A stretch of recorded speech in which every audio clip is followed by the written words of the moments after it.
quando você entra no estádio vazio, no Morumbi vazio hoje, para mim à noite ainda, você consegue escutar a voz do torcedor cantando numa noite de Libertadores. Então, assim, se você ficar em silêncio no Morumbi, mesmo aos 40 e tantos anos, você ainda vai lembrar dos grandes jogos que você fez, porque o barulho do torcedor ele está sempre presente, mesmo com as arquibancadas vazias. Para a gente que viveu, né, para mim e para tantos outros que viveram essa história de uma maneira, de uma parceria tão grande, porque eu aprendi não a jogar pelo São Paulo, eu aprendi a torcer pelo São Paulo. Então, esse barulho, a cada vez que eu entro no estádio, mesmo não podendo mais jogar, ele se faz presente comigo.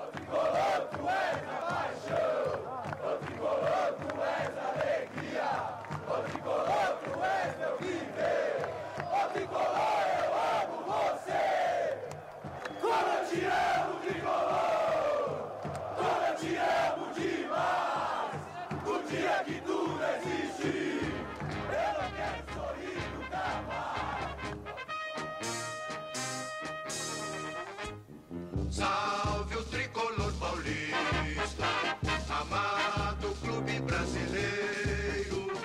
Tu és forte, tu és grande, dentre os grandes és o primeiro. Tu és forte, tu és grande, dentre os grandes és o primeiro. Ó tricolor!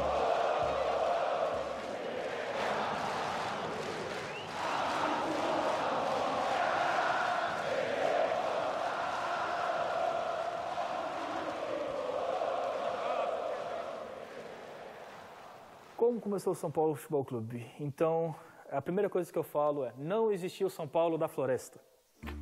São Paulo é um só desde 1930. Mesmas cores, mesma camisa, mesmo símbolo. São Paulo Futebol Clube nasceu da dissidência de jogadores e sócios do Clube Atlético Paulistano, que havia abandonado o futebol, se uniram com o clube, a Associação Atlética das Palmeiras. O Paulistano foi o primeiro grande clube brasileiro, tinha feito aquela viagem para a Europa, para a França principalmente, em 25, foi quando o mundo descobriu o Brasil, futebolisticamente falando.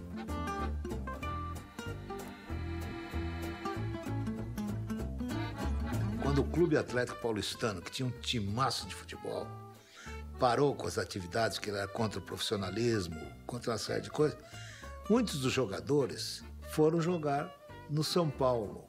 Fundou-se um São Paulo, que era uma mistura de estudantes, de gente da sociedade. O Paulistano tinha uma poderosa torcida e ele tinha vamos dizer, a elite de São Paulo, eles ainda tinham muito poder e tinham dinheiro, e o São Paulo nasce com isso.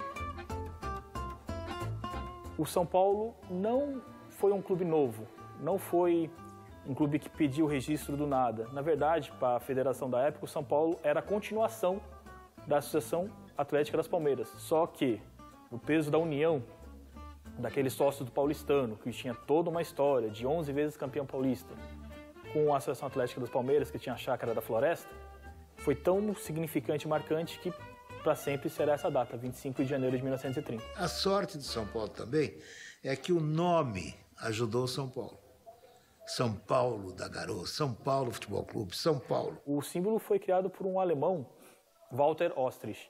Não sei se ele era uma espécie de designer da época, o termo exato, mas ele desenhou o escudo do São Paulo e a camisa nasceu o branco, comum aos dois clubes, o vermelho do Paulistano e o preto da Associação Atlética das Palmeiras. Tudo já é diferente no São Paulo, né? E eu pude perceber isso por conta do hino, da camisa. O símbolo não fica aqui, né, da camisa 1. As listras. O símbolo também não é redondo, né? É só um coração de 5 pontas. E esse time nasceu grande e favorito. Ganha o título de 31, tem um timaço e tal, com Fred Rache, Luizinho, Araquém. Mas aí se atira naquela aventura do Trocadeiro, que era um prédio muito caro no centro da cidade, e começam a fazer alguns desmandos. Há um racha dentro do clube, o clube perde a capacidade de sobrevivência e fecha. Mas, infelizmente, esse São Paulo acabou. E um grupo de pobretões, mas de idealistas, né? Chefiados por Monsenhor Dr. Francisco Bastos, figura de destaque no clero, o Tenente Porfírio da Paz, o Dr. Frederico Antônio Germano Menze, Jaime Roso, Gumercindo Nascimento de Luca, Francisco Pereira Carneiro, todos homens pobres, mas idealistas, e queriam ressurgir o São Paulo Futebol Clube. O São Paulo que ressurgiu em 16 de dezembro de 1935, o que ele era? Ele era somente os seus sócios, os são paulinos mais aficionados, que não queriam deixar o São Paulo morrer. Porque o São Paulo não tinha mais nada. Eram os sócios e os símbolos. Era a fé que movia a sua torcida a comparecer, a torcer, a incentivar. Então criou-se esse slogan, que ele era o Clube da Fé. O São Paulo ficou conhecido como Clube da Fé por causa de um artigo do Tomás Mazzoni, em 1937. Vendo toda a dificuldade que o São Paulo passava e todos os esforços que toda a torcida e sócios faziam para manter o clube ativo, e foi nesse artigo que ele batizou o clube de Clube da Fé, porque só a fé movia as pessoas daquele jeito. A fé que tudo um dia ia dar certo. Salve o tricolor paulista, amado clube brasileiro. Então o São Paulo, em 1938, passou a jogar ali na Rua da Moca. Durante pouco tempo, porque em 1940 foi inaugurado o estádio do Pacaembu, e aí a Rua da Moca ficou pequena para qualquer jogo. O tricolor,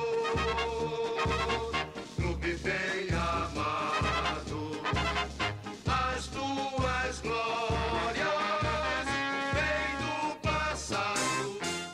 No dia da inauguração, estava lá o Getúlio. No instante em que o São Paulo entrou na pista do Pacaembu, a plateia começou a bater palma desesperadamente. E o doutor Getúlio Vargas perguntou ao doutor Ademar de Barros, qual o nome desse clube? O doutor Ademar disse, São Paulo Futebol Clube. É o mais querido da cidade. A turma gritava, São Paulo, viva o São Paulo. Era um Viva São Paulo, que era uma resposta à ditadura. Daí, o clube mais querido da cidade. E nessa época, o São Paulo sempre quis fortalecer uma identidade de o verdadeiro clube brasileiro, o verdadeiro clube paulista. Porque os outros ou eram de colônias inglesas, espanholas, italianas. O verdadeiro clube paulistano, brasileiro naquela época era o São Paulo. E isso só veio a mudar depois com a nacionalização do São Paulo, quando chegou o Leônidas.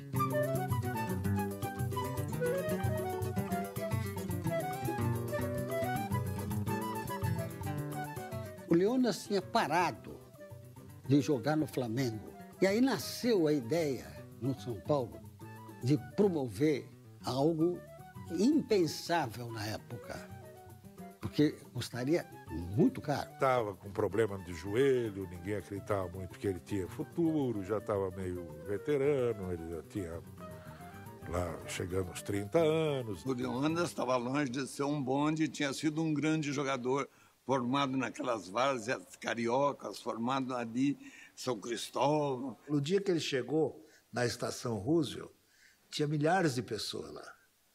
E ele ficou entusiasmado. O Leônidas foi carregado nos braços do povo até a sede do São Paulo, na Avenida Ipiranga. Foi um acontecimento inusitado, e muito mais inusitado a estreia dele. No dia 4 de maio de 42, ele estreou pelo São Paulo, no Pacaembu, no jogo que até hoje é o recorde público do Pacaembu contra o Corinthians. Foi 3-3 o jogo. O que ele conhecia de futebol era uma coisa fantástica, porque ele era um homem bastante completo. Ele batia bem de pé esquerdo e pé direito, cabeceava bem. Então ele tinha todas as qualidades para ser um atacante completo, e ele era. No terceiro jogo dele, contra o Palestra, um clássico, ele fez o primeiro gol de bicicleta e o Geraldo José de Almeida foi a loucura no rádio. O bonde de 200 contos marcou de bicicleta. Não, acabou com a história. De bicicleta, o bonde de 200 contos fez um gol de bicicleta. Ele foi um gênio do futebol. Todo mundo conhece. O nome Diamante Negra veio da França em 38, né? Eu posso me considerar, talvez, o homem que difundiu, porque fazia com mais constância esses lances, e talvez tivesse sido mais feliz. Mas não tem a veleidade de ser o criador, o autor do lance de bicicleta, não. Que foi denominado depois de bicicleta. Antes se usava, dizia que era Belfort, outro era Pucheta. Haviam várias denominações desse próprio lance. Mas acabou os críticos brasileiros achando que os movimentos se assimilavam muito com a bicicleta ao inverso, que é com os pés para baixo, mas que nós fazíamos com os pés para cima. E aí começou aquele timaço, né? Gijo, Piolim, Renganeschi, Luizinho, Sastre, Leônidas, Remo, Pardal, Teixeirinha. E essa equipe acabou sendo conhecida como rolo compressor. Esse time começou a dar ao São Paulo uma super força. E então os adversários do São Paulo diziam que ele seria campeão quando a moeda caísse de pé. Se der cara é o Corinthians, se der coroa é o Palmeiras. E o representante do São Paulo inconformado. E o São Paulo? Para ser campeão tem não sei o quê. Aí teriam respondido, só se a moeda caísse em pé. Ela caiu em pé, deu São Paulo. O próprio Leônidas se encarregou de, no momento em que o São Paulo conquistou o título, ele pegou uma moeda e conseguiu colocá-la em pé.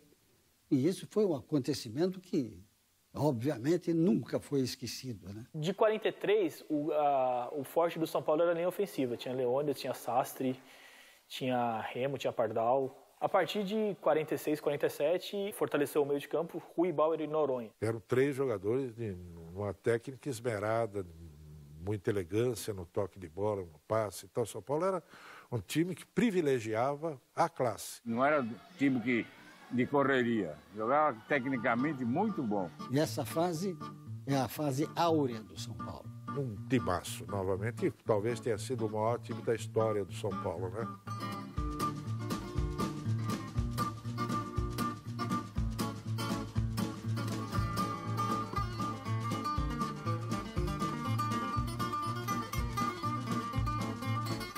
São Paulo não tinha estádio. São Paulo tinha o Canindé. E o Canindé era um tanto vergonhoso.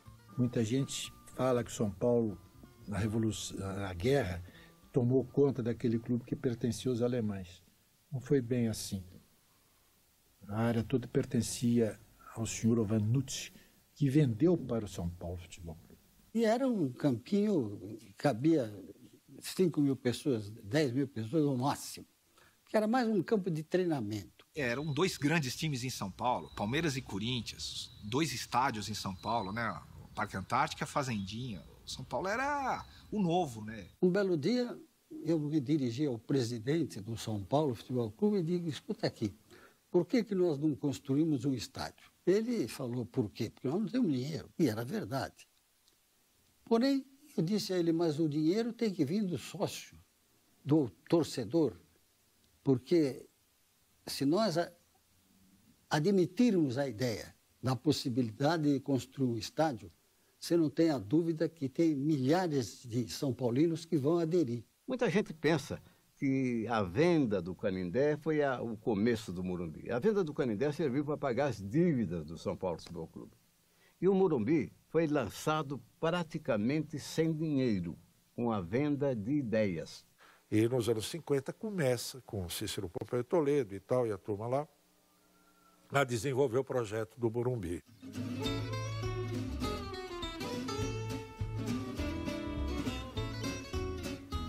Em 15 de agosto de 1952, chamou para benzer o local Monsenhor Francisco Bastos.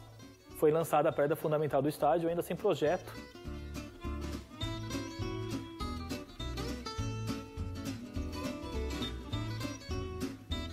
E é claro que para fazê-lo, havia que sacrificar alguma coisa. E o que se sacrificou foi o time de futebol. Além de futebol, o São Paulo começou a manter equipes de atletismo. Ademar Ferreira da Silva foi campeão de boxe com Éder Joffre, a família. Então ele foi ganhando dimensões de um clube poliesportivo.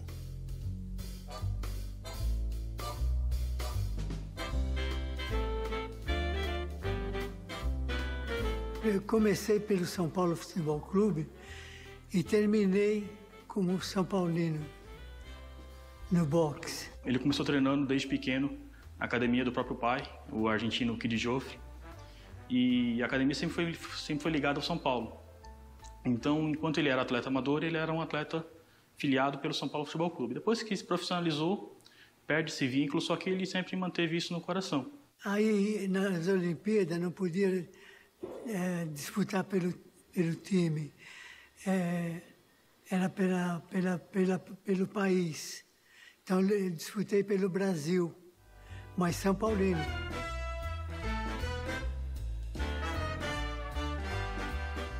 E aí que é um ponto que muito torcedor confunde.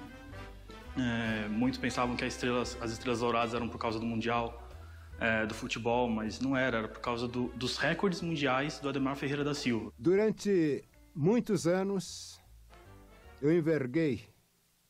eu participei com a camisa do São Paulo Futebol Clube, a ponto de a diretoria reunida modificar estatutos e que fosse colocada na bandeira do São Paulo, logo após 52, uma estrelinha de ouro. No México, ao recobrar para o Brasil o recorde mundial, o São Paulo colocou a segunda estrelinha. São as duas estrelas que tem na bandeira do São Paulo. Porque recorde mundial de atletismo e Olimpíada e Pan-Americano não era fácil. E o Ademar foi fantástico, fantástico. Eu sou São Paulino e sempre dei o meu sangue para o São Paulo Futebol Clube. A primeira grande imagem que sempre me vem à mente do São Paulo é 1957, com dois nomes. Bela Gutmann como técnico, Zizinho como jogador. Porque tem técnico que mandava fazer, faz isso, faz aquilo, mas não ensinava como é que era. E o Bela Gutmann não. Ele imaginava mais ou menos o que ele queria e fazia a gente jogar a forma mais fácil possível.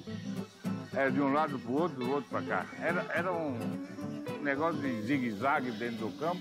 Para ver o Zizinho, você tem que calcular um cara que ninguém tira a bola dele, que passa perfeitamente, que cobra faltas maravilhosamente bem e com raça.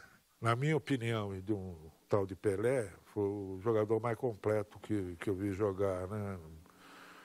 E o Zizinho veio e deu o campeonato 57 para o São Paulo. Era uma equipe forte, tecnicamente muito boa, e foi campeão com muita facilidade, não tinha dificuldade de jogar. Portanto, o São Paulo tinha uma grande equipe.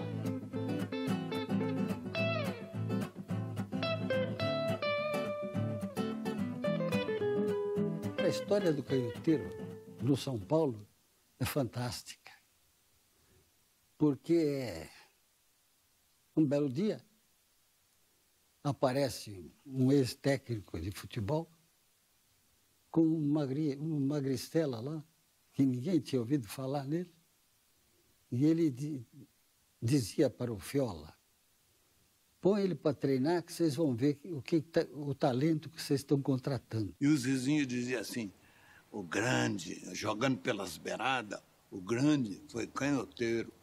E a Garrincha era um louco. O Zizinho me disse isso. Foi a maior ponta esquerda que eu vi jogar no mundo. Foi o canhoteiro. A bola podia vir vesga do jeito que fosse, ele punha a ponta do pé esquerdo, trazia a bichinha.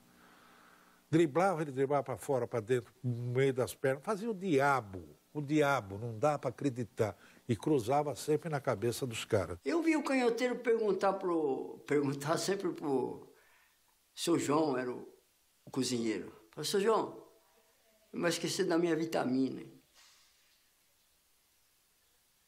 E ele, pô, eu comigo pensava, pô, mas esse cara joga tanto, que vitamina que ele toma? Acho que eu também vou, né? Vai marcar nessa, né? Na cozinha do Pacaembu tinha 2 entradas, né? E ele vinha por aqui, eu falei, bom, eu vou dar um jeito de ir por lá e ver que vitamina é essa. Era um copo de caipira desse tamanho, esses copão grandão, liso. Na primeira fase, as obras não eram tão pesadas. Era nivelamento, assoreamento, era a construção das sistemas de drenagem. O concreto erguido mesmo não foi nessa fase. começou justamente em 1956 para 57, que foi o último título do São Paulo nos anos 50. A partir daí é que os discursos rarearam, porque ou é jogador ou é concreto. Havia muita gente que nem admitia a ideia de pensar tirar um dinheiro do estádio para fazer futebol. E o meu grande trabalho era convencer o São Paulino. Quando a coisa não ia bem, o futebol não ia bem, mas vamos ter paciência. Temos que chegar lá, temos que construir a base para depois obter os resultados. São Paulo, nesse período, ele teve 2 grandes jogadores. O Roberto Dias foi criado no São Paulo. O Roberto Dias foi o São Paulo. Ele chorava, ele vibrava, ele lutava. E era um bom jogador. Tinha uma estatura mediana para jogar na posição em que ele jogava. Mas era um grande jogador. E teve o Benê, médio volante, médio volante, que era do Guarani. O que valia era a expectativa da construção do Morumbi, né? Aqui cada sócio ajudou. E eu era um sócio. Então, eu e meus colegas lá do Mackenzie contribuíamos. O Morumbi foi feito pelos sócios, com dinheiro dos sócios. A gente atendia o sócio, o não sócio, e ia na casa deles para vender a cadeira cativa. Eu vim de várias cadeiras cativas, mas o campeão era o seu José Poi mesmo. Não havia São Paulino que não tivesse o prazer de receber a visita do astro que ele idolatrava, né? O Morumbi é o sonho tricolor que o saudoso Cícero Pompeu de Toledo plantou e que Laudo Natel e seus companheiros fizeram germinar. O São Paulo Futebol Clube, que tinha de seu apenas 11 camisas e uma tradição de fé inquebrantável, hoje é isto. Um clube que honra o slogan de São Paulo, a cidade que mais cresce no mundo. É o maior patrimônio esportivo já construído pela iniciativa particular. O monumental estádio Cícero Pompeu de Toledo já é uma realidade. Este é o São Paulo Futebol Clube de hoje, que não para de crescer. Sua fé fez brotar do solo do Morumbi um sonho que parecia impossível. Toda inauguração provoca interesse, não apenas na torcida, mas ao público em geral, porque inaugurava-se o melhor e o maior estádio de São Paulo. Esse dia foi um dia de glória, inauguração do Morumbi.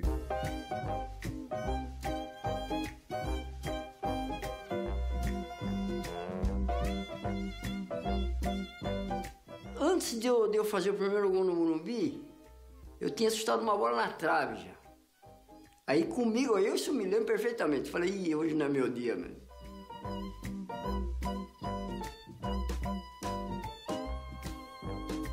Aos 12 minutos, o Sporting que estava atacando, o Fernando Sato, ele desarmou, entregou para o Gonçalo, e eu desloquei para o meio, e o Jonas foi para a ponta direita. E o Gonçalo lançou o Jonas. E o Jonas caprichou no cruzamento e eu subi na frente do Gino Orlando e fiz o gol.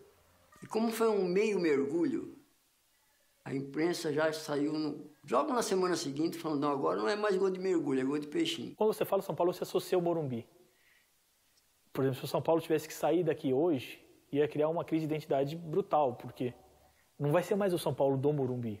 Um estádio que, como diziam na época da construção, era para ser do tamanho do sonho do São Paulo, do tamanho do sonho do São Paulino.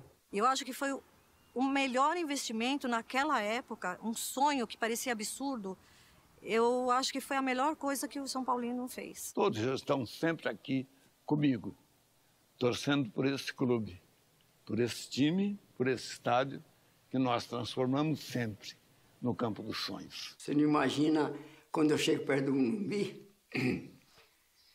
a satisfação que a gente tem. São coisas indescritíveis, sabe? É difícil você pôr para fora o que você sente.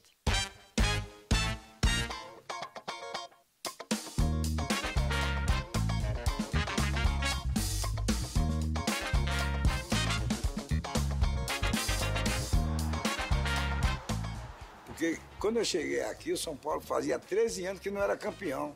Mas eu não ligava. Aquela contenção de despesa, né? Que estava construindo o estádio, então não tinha uma equipe daquela boa mesmo. Naquela época se investia mais no estádio, né? Aí já começaram a investir no plantel, onde se formou equipes poderosas, na década de 70. Então eu fui jogar com o Gerson, Pedro Rocha, Toninho. Nossa, minhas pernas tremiam.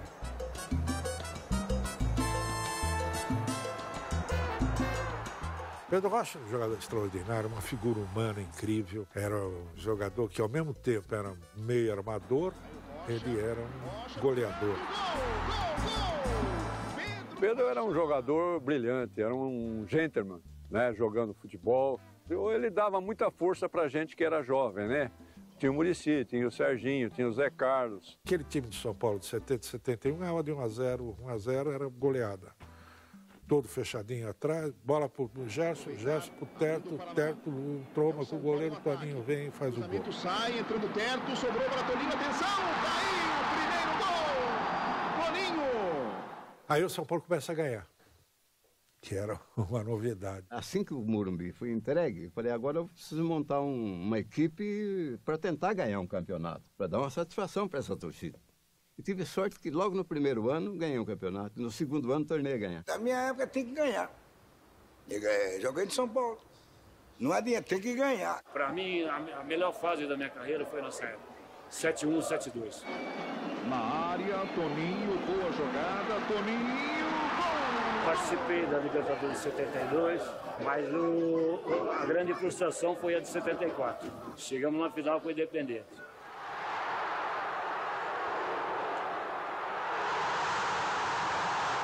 Ganhamos aqui em São Paulo, fomos a Buenos Aires, perdemos, e a Negra nós fomos para Santiago.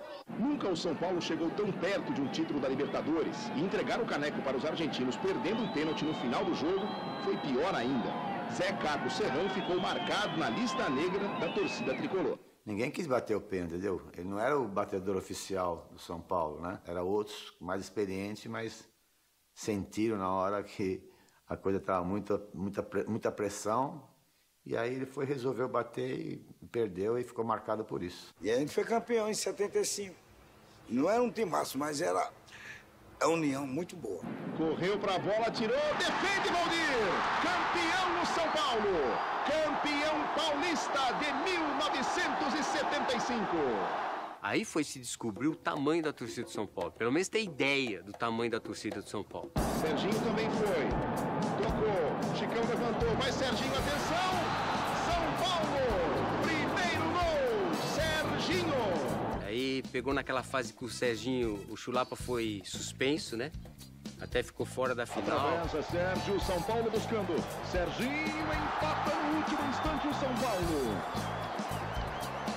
Luiz Cônfaro não marcou. Luiz Cônfaro deu um impedimento. A minha Copa realmente era 78, né? Tava numa fase espetacular no São Paulo, tava voando mesmo, né? E aí teve esse episódio. Deu dar um bico na canela do Bandeirinha. Vandevaldo Rangel deu impedimento. E o Serginho, inconformado, foi e chutou. Se eu soubesse que eu ia tomar onda, eu tinha arrancado a perna dele fora. Não podia fazer aquilo, né? Não podia, né? Mas, enfim, ele perdia, ele tinha o sistema nervoso dele, né? Foi um biquinho de leve só. Fez aquele estardalhaço todo, tá entendendo? Mais um motivo, ali já também estava num bom momento, tomei 100 dias de gancho. Por causa daquele biquinho só, coisas pequenininhas. Negrão, foi calma, meu, putz, você bravo demais. Chulapa, mas era um cara... Assim, era muito bom ele. Ele, ao mesmo tempo, era muito explosivo, mas ele era um cara bom, assim, em coração. Serginho Chulapa era um doce de pessoa, arteiro que só, né? Brigava lá no campo, mas quando vinha para conversar, ele era super amigo, né? Não, eu encontrei bastante dificuldade, bastante obstáculo na minha carreira mesmo aqui dentro de São Paulo. Mas eu soube suprir essa má fase que eu tive aí uns tempo atrás, desde o começo do juvenil. E graças a Deus consegui pular todos os obstáculos tranquilamente. No começo, foi visto pela torcida do São Paulo com certa distância, é um grosso. Mas não era nada. Pô, a gente jogava muito bem. Eu me lembro, por exemplo, da estreia do Serginho. Serginho, esse que está ali atrás, conhecido depois como Serginho Chulapa. E a própria paixão pelo Serginho fez com que a minha relação com o São Paulo tivesse um componente de uma inflamação de paixão, assim, onde eu passei a ir aos estádios quase que Sempre. Medicina na segunda melhor universidade particular do estado é na UnoOeste. Realize seu sonho em fazer medicina com a melhor estrutura, laboratórios de alta tecnologia e com mais de 30 anos de ensino médico de excelência. Venha para a UnoOeste, seu momento é agora. Inscrições abertas para o vestibular de medicina da UnoOeste em Presidente Prudente, Jaú e em Guarujá. Acesse unoeste.br/med e inscreva-se já. Últimos dias. Para se sobressair é importante conhecer os seus pontos fortes e fracos, se preparar bem para cada desafio e entender que visão estratégica e tomada de decisões rápidas te colocam em vantagem para virar o jogo e não deixar a bola cair. Esteja onde você estiver. Para estar entre os melhores, você precisa ousar, ter um grande time e as melhores tecnologias. Você precisa ter a melhor solução de gestão para o seu negócio. Sankia, liberdade para evoluir.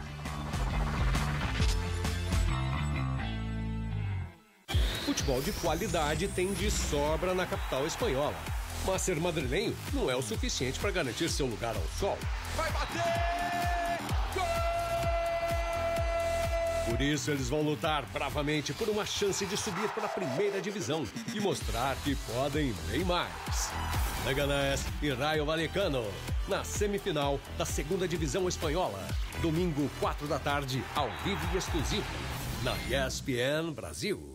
Fez não sei quantos gols aqui, eu falei, ó, negão, pelo menos uns 40% dos gols que você fez no São Paulo, fui eu que passei para você. Conseguir ser o maior artilheiro da história do clube como o São Paulo, dá um currículo espetacular para mim, né? Feliz de ser o maior artilheiro até hoje, e dificilmente alguém pega. Tentaram me pegar, mas não conseguiram, né? Olha o segundo aí. Serginho arrematando com 3 atrás dele.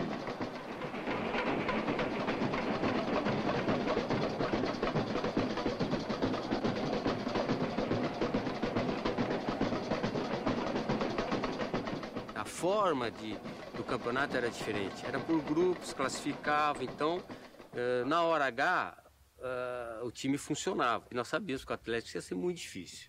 Nós fomos para lá com aquela dúvida, né? Jogava Reinaldo, jogava Serginho ficou, tá suspenso, aquela confusão toda. Aí domingo de manhã tocou o telefone, aí era um dirigente de São Paulo, e falou, mas você tem que pegar o Chulapa, e trazer ele aqui para Belo Horizonte. Eu falei, você tá louco, essa hora, onde que eu vou encontrar o Chulapa? O Chulapa deve estar numa balada ainda, acho que lá era 9 horas da manhã. O Chulapa, eu não vou encontrar ele nunca, cara. O jogo era 4 horas.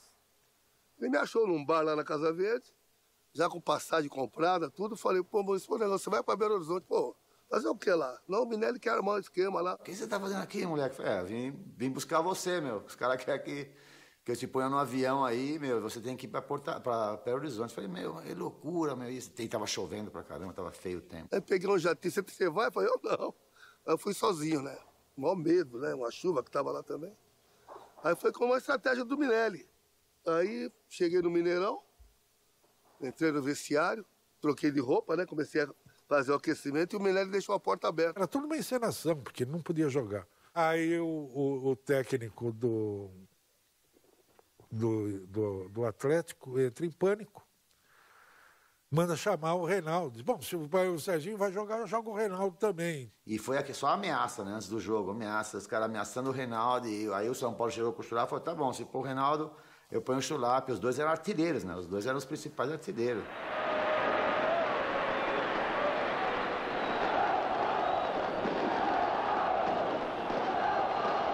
E acabou que aconteceu do empate. E eles não conseguiram fazer nada também. Tiveram chance nenhuma, tal. E foi pro pênalti. Pênalti agora é na malandragem, né? Eu saí fora, porque eu não sou de bater pênalti. A coisa voltou para mim, né? Eu falei, pô, eu preciso dar tirar um pouco a concentração desses jogadores. E eu comecei a falar, né, que o Atlético, vocês estavam nervosos, os jogadores estavam nervosos, que o Atlético tinha a responsabilidade de ganhar, que eu ia crescer dentro do gol, que o gol ia ficar pequenininho. Autoriza Toninho Cerezo. Inicia uma caminhada, bateu, errou Toninho Cerezo. O humor desequilibra as pessoas.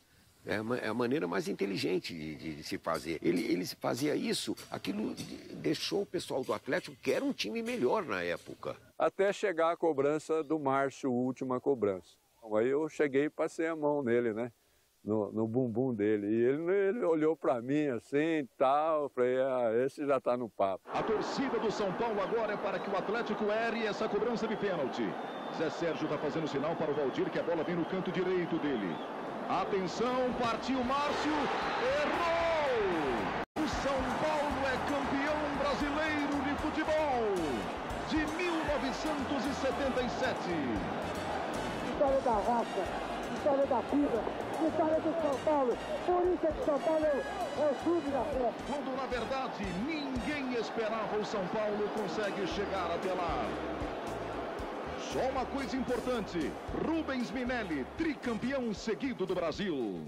Nós tivemos realmente muita satisfação de ver o nosso trabalho coroado de êxito, porque o São Paulo, tido e havido e desacreditado quando nós iniciamos o trabalho, foi uma equipe que teve uma conduta regularíssima. O Minelli foi o treinador assim que começou no Brasil mudar o futebol brasileiro, o Minelli. Ou seja, foi na época o cara que eu mais aprendi no que diz respeito assim, a futebol tático, que antes não era tanto assim, né?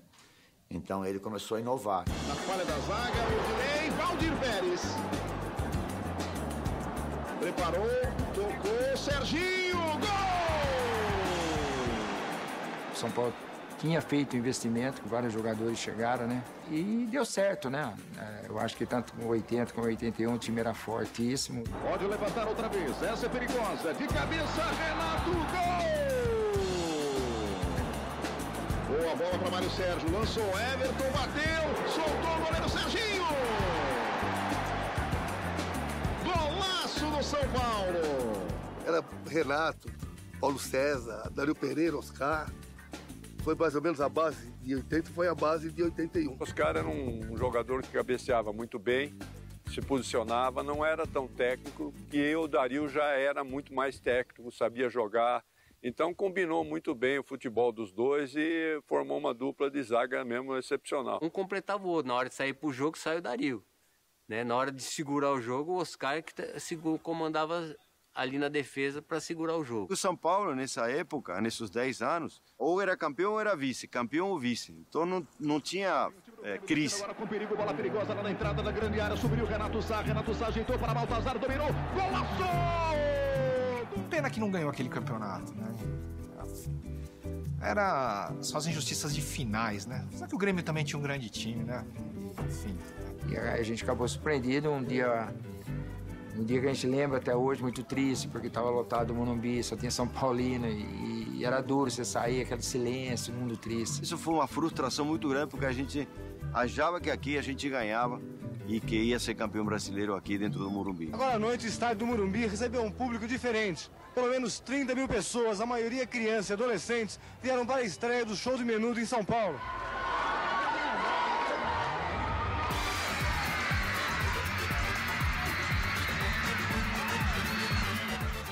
Onde eu me apaixonei realmente pelo São Paulo, sobre qualquer aspecto, foi dos minutos. São Paulo vai ser agora, se segura na cadeira, vai ser agora, Sidney, que golaço do São Paulo! É isso que fala, né? Se levanta o peito e fala, sou São Paulino, né? E pode falar o que você quiser, mas o time que a gente tem, ninguém tem. Eu entrei como Menudo, assim, meio de gaiato, tal, que já era um pouquinho veterano, já tava com 25 anos, era mais pros meninos que estavam começando. Aí o levantamento pra segunda trave, pra Sidney, bateu cruzado, o Miller emendou, gol!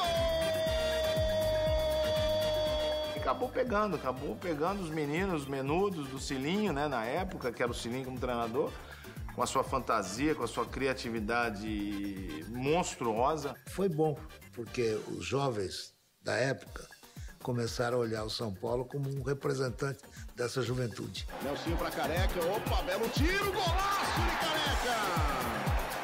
Golaço de Careca! O São Paulo tem um ótimo time, o São Paulo faz uma campanha sensacional e eu não tenho medo de transportar isso aos meus jogadores, à minha direção e principalmente a nação São Paulina. Vai terminar, vai ser agora. Acaba o jogo.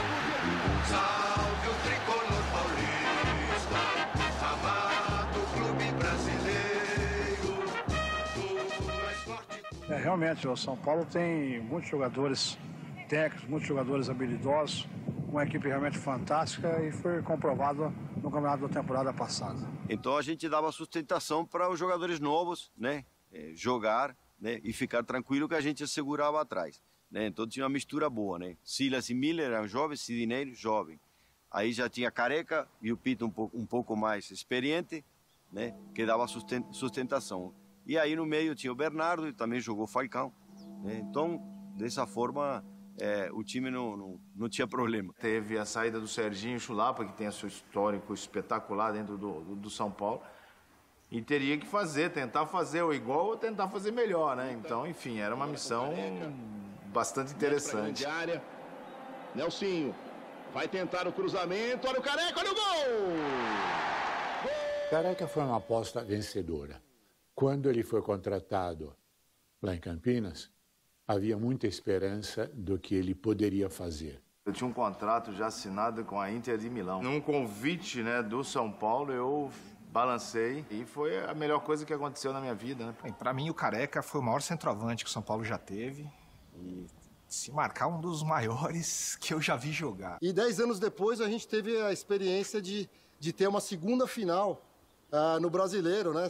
São Paulo e Guarani. E, bom, tava tudo certo para ir para Campinas, assistir o jogo, só faltava combinar com o tenente que combinava a escala de plantão do quartel. E, obviamente, a Lady Murphy atuou novamente e eu estava de escala de plantão no quartel naquela quarta-feira à noite.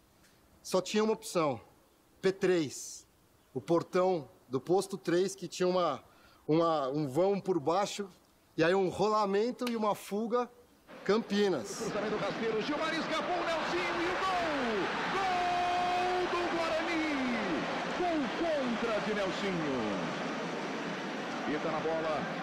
Bernardo, gol do São Paulo! E a prorrogação foi mais fantástica, ainda mais louca, uma das, eu acho que de finais, acho que foi uma das mais importantes que eu vi, emoção do início ao fim. Foi sufocante porque a gente já teve que o jogo inteiro ouvir o hino do Guarani tocando no Brinco de Ouro da Princesa. A torcida hostilizando o pouco de São Paulino que tinha, que a maioria era deles, né? No final, ainda a gente perdendo, né? Ainda o Gilmar ainda me sai jogando com o Wagner. Acho que o Wagner deu aquele bicão da zaga e Pita, que não era cabeceador, daquela resvalada. E eu pedindo pro Gilmar quebrar em cima de mim essa bola, né? Pra mim tentar fazer uma situação pra gente, tava acabando o tempo. Foi um lance, assim, absurdo, né? Pra você imaginar o Pita ganhar de cabeça no meio de zagueiro e dar aquela casquinha pro Careca. Sei lá, faltava 5 segundos pra acabar o jogo. E alguma coisa já tava me dizendo, essa bola vai cair, essa bola vai chegar dessa forma. Eu fechei os olhos e falava assim pra mim, eu não sei se eu abro pra ver ou se eu fecho pra não ver o que vai acontecer. O Wagner vai mandar a bola lá pra frente, na direção do Pita, desviou na esquerda pra Careca, olha o gol! Gol do São Paulo! Careca aos 13 minutos do segundo tempo da prorrogação, empata o jogo no Brinco de Ouro! Bati, soltei a perna esquerda, se pega na cabeça do Sérgio Né, arrancava a cabeça dele. 3-2, e agora, seja o que Deus quiser, né? Agora é cobrança de pênalti. No momento eu tava, uma vibração, empolgado por ter feito o gol. E ali, na hora que eu cheguei, os caras, deixa o Careca bater. Eu nunca fui grande batedor de pênalti, mas eu sempre encarei, sem problema nenhum. Primeira cobrança para o São Paulo. E aí vem Careca. Aquela adrenalina, Careca fez um baita golaço. Careca colocando, defendeu Sérgio Neri. Erra o pênalti. A hora que o Careca perdeu, cara, não é possível que o São Paulo vai perder essa final, depois de ter feito tudo isso, né? Mas tudo bem. Toma pouca distância, João Paulo. Foi pra bola. Alto por cima. Perdeu, joga pra fora, João Paulo. Eu nem me lembro direito como foi a sequência dos pênaltis. Eu só sei que a hora que chegou pro Wagner bater o último, né? E que tinha que fazer, Nossa, cara, joelhei e comecei. Essa bola tem que entrar, cara. Atenção, torcedor tricolor, o São Paulo pode ser campeão brasileiro agora. Wagner vem para a cobrança, vai ser agora. Wagner! Gol! São Paulo campeão brasileiro de 86. São Paulo campeão, uma semana de detenção usando verde, da farda. Mas embaixo tava a camisa do tricolor, porque fiquei feliz, preso, vendo o jogo, não tinha o que fazer mesmo, vendo o jogo, replays. E foi o primeiro título brasileiro que a gente assistiu aí com o tricolor, que foi emocionante com um grupo de amigos lá no Brinco de Ouro. E aí perdeu o Careca, mesmo assim em 87 ainda foi campeão com o Lê, e depois foi campeão de novo em 89. Foi a época que o São Paulo começou a perceber que a prata da casa era um bom caminho, viu?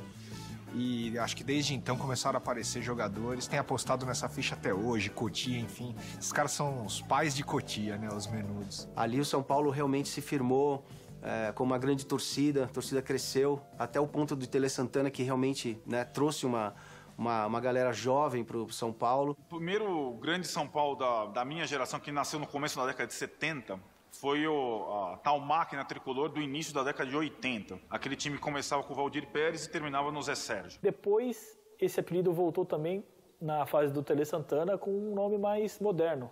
Virou a máquina mortífera.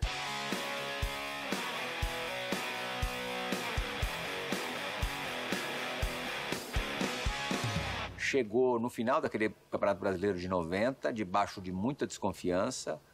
Havia muita rejeição ao Tele, não só no São Paulo, mas na maioria dos clubes brasileiros, pela pecha de pé frio. E para você apagar essa história, né, ou essa lenda, né, do pé frio, você tem que ser campeão. Dentro o Bernardo subiu, na trave, olha a sobra, Miller furou, Tilico!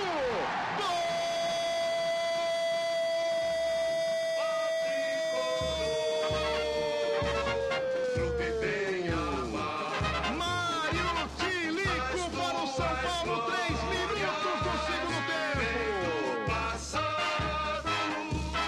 É um título importante. Eu já tive outros títulos como jogador, como técnico, mas esse foi, eu diria, só especial, porque era o único estado que eu não tinha conseguido ganhar um título ainda, era São Paulo. Ali apareceu um time espetacular.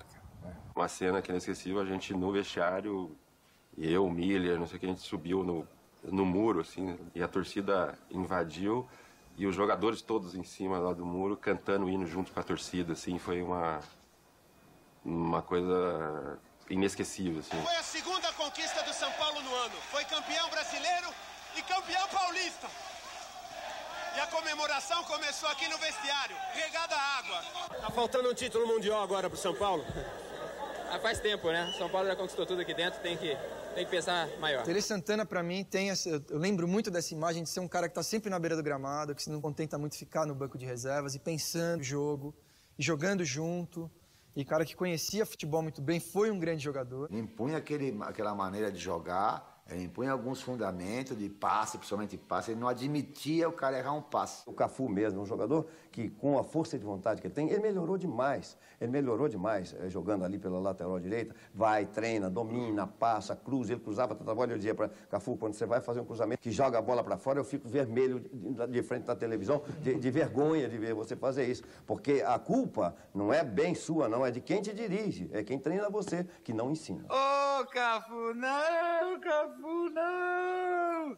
De vez em quando a gente reúne o pessoal, ainda começa a imitar o que o Tele falava, né? Mas uma coisa importante do Tele, eu falava para todos os meninos que treinavam com a gente. Se o Tele tá pegando no seu pé, tira isso como uma boa, tira isso como uma lição, cara. Porque o Tele só pega no pé de quem ele gosta. Mas o São Paulo sempre foi uma característica de futebol bonito, principalmente por toda a história do Tele. Sempre se jogou bonito. E aí, no ano seguinte, em 92, eu não sabia o que era a Libertadores da América. Até ali não se dava muita importância para a Copa Libertadores, até o começo dessa campanha mesmo. A coisa foi ganhando corpo ao longo do torneio.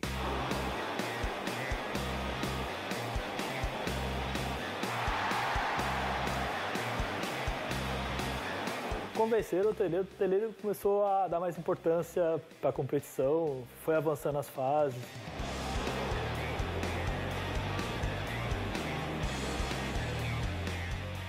Jogos extremamente violentos, as torcidas eram extremamente hostis, né, nos outros países. Era complicado, né? Bomba, barulho, não sei o que, era um terrorismo cada jogo, jogando fora. E os outros países sul-americanos davam muita importância e apelavam mesmo, literalmente apelavam para ganhar de qualquer forma. Então eu acho que aquilo provocou a gente, assim, pô, se a gente quiser ganhar algo mais, ter uma projeção maior do que a nacional, a gente vai ter que aprender a lidar com isso. Eu tinha certeza que a gente ia ganhar. Mais de 100 mil pessoas, 105 mil pessoas aqui no estádio, 15, 20 mil do lado de fora. Foi, acho que, o momento mais emocionante que eu presenciei, assim, enquanto movimento de uma torcida durante um jogo. O time do São Paulo era, uma máquina. E a bola não entrava. Teve que entrar o Macedo aí pra sofrer aquele pênalti. Lá vem o São Paulo, cruzamento de Adilson, Balinha com a bola pra Macedo, derrubado na área, pênalti! Pênalti para o São Paulo. Foi um dos momentos mais fortes da minha carreira, com certeza, da vida, né? E responsabilidade de bater o pênalti faltando poucos minutos no final da Libertadores, em casa. E o São Paulo era um título inédito. São Paulo, 1-0 aproxima o time do Projeto Tóquio. Lá vem Raí, partiu. Quando eu parei que o Raí bateu, eu já olhei. Quando eu vi o goleiro dando um passo pra cá, que a bola foi saindo, eu falei, nossa, vai entrar. Quando a gente vai pro pênalti, eu falei, eu quero bater o pênalti. Não sei se é o primeiro, o último, pode me pôr aí. E falei pro seu Tele, pode me colocar que eu quero bater o pênalti. Isso na bola, pé esquerdo na trave. Aí decisão por pênaltis, os argentinos do Newell's perdem, o Ronaldão perde. A vez é do zagueirão Ronaldão, ele bate pé esquerdo na bola, defendeu o goleiro. Aí o Gamboa, que tinha mais cara de argentino do Newell's, era cabeludo e tal, vai bater o último pênalti, canto esquerdo ali do Zete. Zete, a chance de título para o São Paulo, vem o Gamboa. O Gamboa, ele bateu mesmo meia altura no canto esquerdo. Boa no canto esquerdo, Zete! São Paulo, campeão da Libertadores da América! O gol do título da Libertadores era eu. E eu não perdoo o Zete até hoje por causa disso. Pô, eu ia fazer o gol do pênalti. Mas aí já não vi mais nada. Já começou aquela invasão dentro de campo. Parecia que as pessoas, elas brotavam no gramado. A gente estava lá em cima na arquibancada, um olhou para a cara do outro. A gente desceu pelo placar e caímos aqui na geral e invadimos o campo. Imagina o São Paulo com toda a história, com a grandeza do São Paulo. Você ganhar o primeiro título da Libertadores. Vão ganhar a terceira, quarta, quinta, décima, vão ganhar. Mas a primeira Libertadores, eu ganhei. Nós ganhamos. E isso, de uma certa forma, traz também uma tensão. Né? Você vai pro Japão, você é um jogo, né? É um jogo só. Você não sabe quando você vai ter a oportunidade de jogar de novo. Então, a gente tem que fazer alguma coisa diferente, cara. Pelo menos pra assustar os caras, né? Alguma coisa, os caras vão achar eu tomo louco, alguma coisa assim. Estava vendo o jornal e observei que os jogadores do futebol americano, né? Todos eles tinham uma pasta, né? Embaixo do olho. Eu não sabia que era tinta, né? Que você passava. Aquele lápis que passa no olho, né, das mulheres. Se eu pedir para a esposa do seu Fernando que ela me emprestasse. Ela falou, eu tenho um lápis, tem um pouquinho. Eu falei, não, dá tudo para mim. Dá tudo, eu dou outro para a senhora, mas me dá tudo. E eu comecei a pintar aqui assim no espelho, cara. Eu comecei a pintar e ficou daquele jeito. Ficou mais feio ainda, né? E o Zete também. Eu passei o lápis de olho, eu pintado, pô, também quero, né? Passou lá. Mas ficou a marca de time de guerreiro. Começa o jogo. Barcelona com perigo, encosta Adilson, gol! Foi assustador pra gente, falando, nossa, vem vindo uma carreta sem freio aqui pra cima da gente. 1 para o Barcelona, 0 para o São Paulo. Boa bola do Palinha pro Miller, vamos na velocidade, vai pra grande área. E deu aquele corte, e o cara passou direto e cruzou pro Raí. Bom lance, Miller, bom lance, olha o gol! Gol! Segundo tempo, sem prorrogação, São Paulo 2-1. Vamos liquidar o Barcelona, liquidar. Os dois de Raí tá branco. Falta, Raí. Deu certo o Ronaldo, Palinha tentou. Falta. Aquela jogadinha de bater por cima da barreira, a gente fez o ano todo e nunca deu certo, né? Eu tava ali do lado, cara, eu falei, Raí, faz o gol que é o gol do título. Raí, faz o gol que é o gol do título, velho. Faz o gol que a gente não perde mais. Atenção do Raí. Vento é contra, viu, amigo? Pode bater até um pouquinho mais alto. Olha o Raí. Gol! Vendo a imagem dela entrando assim, acho que vem vem de 2 anos de trabalho, né, tudo que significava, né? Tem a questão do Tele, as Copas do Mundo que ele merecia e não ganhou, o sacrifício de cada um ali, foi uma convicção muito grande, assim, que 2 anos de sacrifício valeu a pena e essa turma merece. E aí, a hora do gol, eu falei, acabou, somos campeão. Até o sol saiu naquele minuto. Eu trabalhava de garçom na churrascaria, na minha terrinha, Atalaia. Eu ali na bandeja para servir a mesa. Quando o Raí fez aquele gol de falta, a bandeja voou da comemoração. Os clientes molhou os clientes todos. E eu fui mandado embora do serviço por causa dessa comemoração.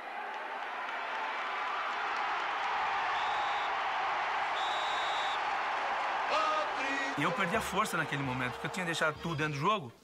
A hora que acabou, eu falei, não, sou campeão, cara. Sou campeão do mundo. As tuas glórias vêm do passado, ó tricolor, clube bem amado. As tuas glórias vêm do passado, são teus guias brasileiros que te amam eternamente. A volta ficou mais especial ainda, né? Você ser campeão do mundo e jogar segundo jogo da final contra o Palmeiras. E todo mundo achou que o São Paulo ia voltar cansado, que o Palmeiras ia ganhar fácil e a gente acabou sendo campeão. Se torcer pro São Paulo era uma grande moleza, né? De fato era, né? 92, 93 foi uma época mágica. E eu lembro dessa sensação, assim, da gente chegar no estádio como se fosse dar um espetáculo e não jogar uma partida de futebol. A final, o primeiro jogo contra a Universidade Católica, na minha opinião, a maior exibição do São Paulo de todos os tempos. Pra mim, acho que foi o maior jogo que eu vi em loco no estádio, foi esse jogo. Meu, teve de tudo, cara. Teve gol de cobertura do Miller, teve o Gilmar driblando todo mundo e fazendo gol aqui, o Palinha chutando bola na trave, o Miller de cobertura, o Zete pegando 50 bolas seguidas ali no gol do fundo ali. O Zete faz uma sequência de defesas incrível. 4 defesas sensacionais. Eu nunca vi um São Paulo tão perfeito, tão tranquilo em uma final de competição como foi aquela, mas muito tranquilo. Quando o juiz apita o final do jogo, um adversário me cumprimenta e fala assim, olha, é impossível, é um fenômeno, esse time é um fenômeno, é impossível. Então isso mostra a grandeza do adversário, né? Se sente tão impotente para até cumprimentar, né? Como se fosse ele um dos espectadores ali que estavam também curtindo o que a gente estava fazendo. Mas esse jogo, cara, o quarto gol do São Paulo, pra mim, foi... Aquele lance, pra mim, eu falei, meu, esse cara não é daqui, né, meu? Não é possível, o cara faz um gol de peito numa final de Libertadores. Fora tudo que ele já tinha feito, né? 2 gols em Mundial, 3 gols contra o Corinthians no Paulista, 3 gols com o Palmeiras no Paulista. E ali eu vi que o Raí realmente era... Assim, acho que pra mim, cara, o maior que eu vi. E aí a gente começou a entender que a nossa responsabilidade também era maior.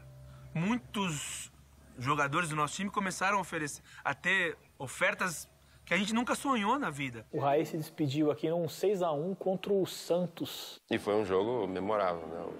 Acho que estava todo mundo inspirado ainda e até que saiu uma jogada no lindo gol que deixou a bola passar entre as pernas, enganando o zagueiro. E aí fechou com chave de ouro essa passagem, vamos dizer. A gente sempre fica emocionado depois de passar tantas felicidades aqui, viver um ambiente tão gostoso como a gente vive. Com certeza eu vou ficar emocionado, sei que vou sentir muita falta disso ainda lá, mas pretendo voltar, com certeza eu quero voltar. E era mais do que o craque, né? Ele era o capitão do time, era a maior referência que a gente tinha de São Paulo era o Raí, né? O Raí de 91, ainda no início da era Tele, ele não era ainda um jogador espetacular, líder e tudo mais. Ele era um jogador que não participava na tomada de bola, como era o Sócrates também, quando chegou na seleção. Então, o Raí entendeu perfeitamente e hoje é um jogador que luta, que briga pela posse da bola. O perfeccionismo dele e a busca dessa perfeição incansável é algo que não tem como você passar impune ou imune a isso não mexer com você, mexer com a sua vida de uma certa forma, né?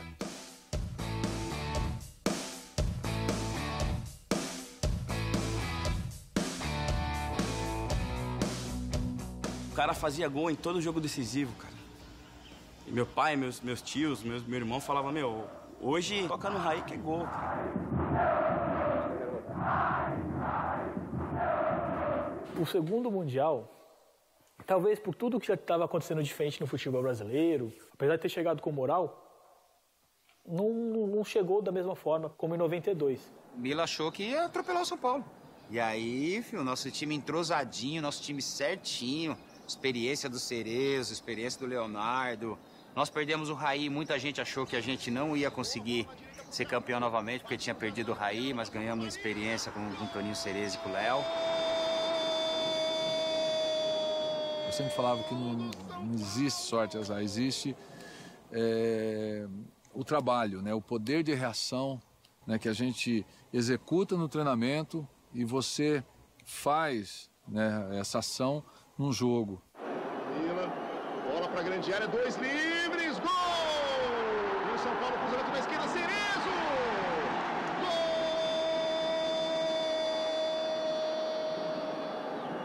Gol! Olha o desvio e o gol do Milan! A gente sabia que para fazer mais um era muito difícil, porque faltava poucos minutos para terminar o jogo. Mas aí me veio o santo calcanhar do Miller, né? E aí com 40 e tralalá, o Cerezo com quase 40 e tralalá, faz um lançamento incrível A jogada começou com o Leonardo ali, um drible esperto no meio campo, deu no Cerezo, o Cerezo pro Miller. Cerezo, grande bola pro Miller, saiu o goleiro, não vai entrar! Gol! Uma jogada consciente, ele sabia que o goleiro ia espalmar, ele sabia que a bola ia bater no calcanhar dele, aí ele só fez o movimento do campo. Pô, vai desmerecer o nosso gol, Xará? Golaço do Miller de calcanhar, tanto é que ele fez assim pro goleiro aí, tá vendo? Vai tirando o meu gol aí que você vai ver. Ali você vê que foi um time. Foi, tipo, o efeito do Tele Santana, né? Instantes finais. Terminou! São Paulo bicampeão do mundo! Dentro do São Paulo, cada jogo que eles ganham, para mim, é uma vitória. Sempre, né? Mas quando eles ganharam aqueles campeonato mundial, tudo lá foi muito bonito, né? Essas duas conquistas deu um grande salto na absorção de uma torcida fenomenal. Em 94, já no segundo semestre, a equipe já estava meio que se desfazendo, né? Era muito difícil ganhar Libertadores, meu.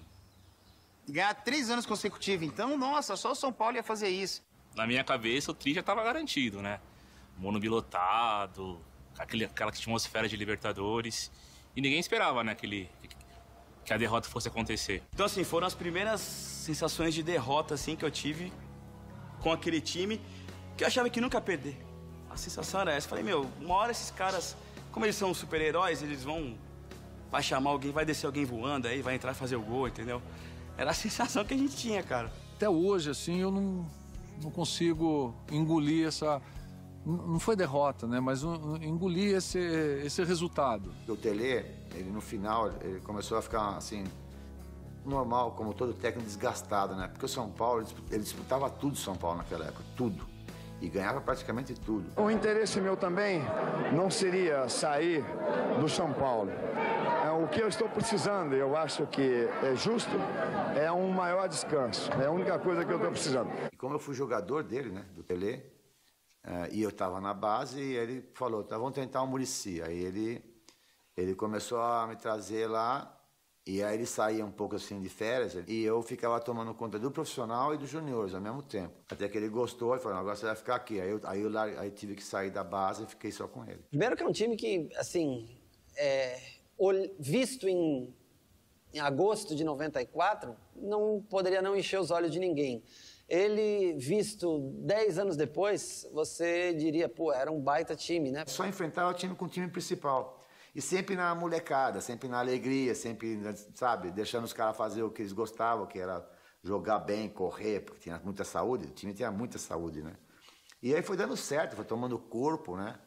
Foi o título mais importante, entre aspas, da minha carreira, porque foi a partir dali que as pessoas começaram a ver a possibilidade de existir um goleiro que pudesse jogar no São Paulo. Em 96 eu lembro que o Zé saiu e o Rogério ainda tinha aquela coisa de, pô, a gente não sabe direito quem ele é e tal. Então, foi sofrido demais. Essa sensação de um início de declínio, que foi mesmo. São Paulo começou a ter um declínio, começaram a sair esses jogadores. Olá, fã do esporte, eu sou o André Plihal. Vem comigo que eu vou te levar para um lugar onde o torcedor não entra, o vestiário.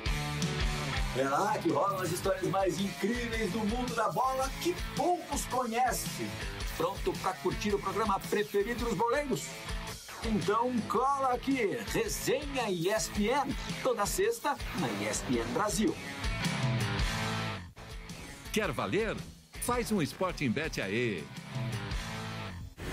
Nocaute apresenta 50 lutas, 50 vitórias. 4 anos depois, a lenda que derrubou todas as lendas está de volta. Agora, para derrubar a internet.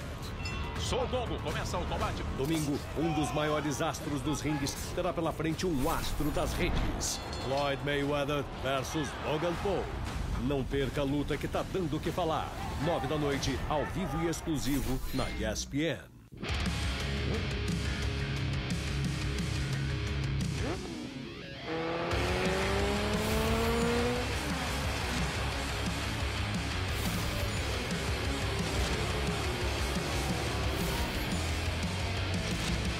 Temporada 2021 da MotoGP. Ao vivo e exclusivo nos canais Fox Sports, a casa da velocidade. MotoGP, oferecimento... Inovação é Blue Store e Yamaha, sua moto 100% online. Antes de ser uma vingadora, de ter essa família, temos que voltar para onde tudo começou. Onde você achou que eu tava todo esse tempo? As minhas garotas são as mais duronas de todas. Uma coisa é certa. Cansei de fugir do meu passado.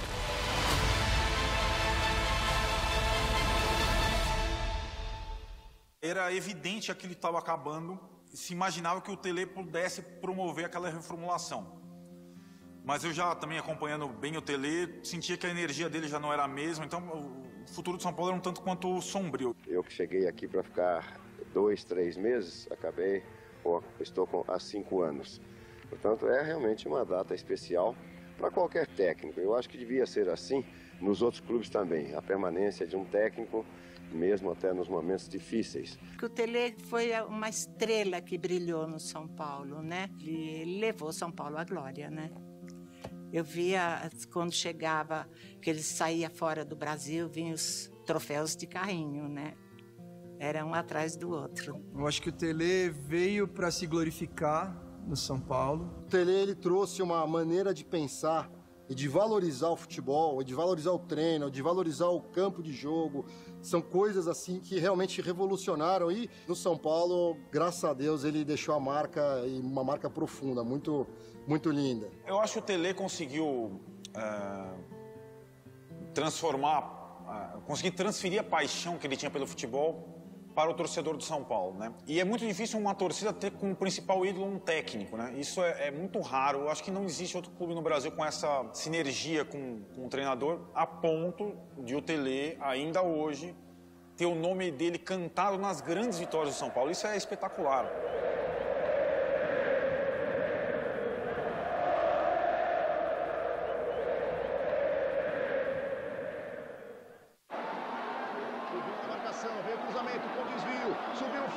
Tocou, Raí! Aquele time era um time bacana de se jogar. E o fato da chegada do Raí, que eu acho que foi muito importante para mim. Eu que pude conviver com ele no início da década de 90, um cara que ganhou títulos importantíssimos pelo clube. Tinha uma magia muito grande com o torcedor, da camisa 10, do cara que jogava de cabeça erguida. Na hora que ele subiu, o estádio veio abaixo, cara. Porque era o cara que representava todas as conquistas do São Paulo naquela época. Vencedor, decisivo, artilheiro, craque, né? Craque de bola. Já cheguei aqui me sentindo em casa, mesmo sendo outros jogadores, mas no clube, ali eu percebi a força da minha identificação com o São Paulo, né? Eu chego e me sinto completamente à vontade. Eu lembro do meu pai falando, cara, o Raí vai voltar. Agora a situação é diferente. E ele chega para uma final de Campeonato Paulista contra o Corinthians, baita rival que tinha ganhado da gente em 97, que foi uma final que eu sofri pra caramba. Eles ganharam o Campeonato Paulista da gente em 97. E o Raí chega e faz o gol do segundo jogo da final, faz o primeiro gol de cabeça no começo do jogo. Esse cara é Deus. Ele foi um ano... Não sei de ressurgimento, mas deu uma alegria, né? Depois de uns anos de ostracismo, de ganhar nada, ver os rivais ganhando e a gente não. Ele valeu como um ânimo a mais, né, pra torcida. Chegou por um jogo só, fez um gol de cabeça e comemorou o título. Aí o terror do Morumbi, meu. E termina o jogo! O São Paulo é campeão paulista de 1998. Mesmo se não estivesse aqui, eu acho que seria o campeão.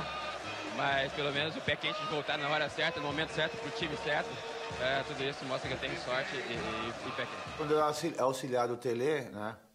O Rogério não jogava ainda, né? E ele era o único cara que treinava falta. Por incrível que pareça, era o único cara que batia falta. Ele ficava lá, mesmo não sendo titular, nada, acabava o treinamento, as turmas iam embora, ele ficava lá, batendo na trave.